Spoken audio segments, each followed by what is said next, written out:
La religion musulmane nous invite à vivre ensemble, tous ensemble, de façon inclusive, dans un accueil inconditionnel, et cela grâce aux moyens de valeurs universelles que nous reconnaissons, que nous admettons, en tout cas pour la majorité d'entre nous.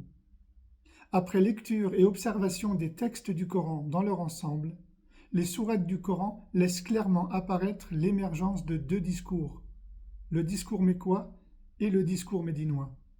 Mais ce n'est pas moi qui le dis, ce sont les scribes qui l'affirment, ceux-là même qui ont été chargés de rédiger les textes du Coran depuis ses origines, au commencement de la révélation.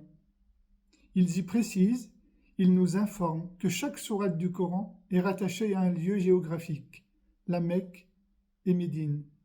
Vérifie par toi-même, à la fin du Coran, dans la table des sourates, ou au commencement de chaque sourate, ils y précisent si une sourate est descendue avant l'hégire, c'est-à-dire pré-hégire, à la Mecque, ou bien si une sourate est révélée, est descendue après l'hégire, post-hégire, c'est-à-dire à Médine.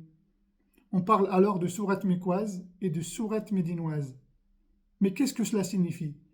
Cela veut dire qu'au commencement, le message du Coran apparaît d'abord à la Mecque et prend fin et se termine à Médine. Et donc, on peut donc en déduire qu'une partie du Coran est mécois et une partie du Coran est médinois. Et donc, on peut également parler d'un islam mécois et d'un islam médinois. Et qu'est-ce que cela met en évidence? Cela met en évidence l'existence de deux contextes, et c'est là l'information majeure qu'il faut retenir. Car en effet, c'est une information capitale, et c'est ce qui peut expliquer, entre autres, la différence dans le contenu entre les sourates mécoises et les sourates médinoises, la différence entre le discours mécois et le discours médinois. Vérifie par toi-même. Le savais-tu?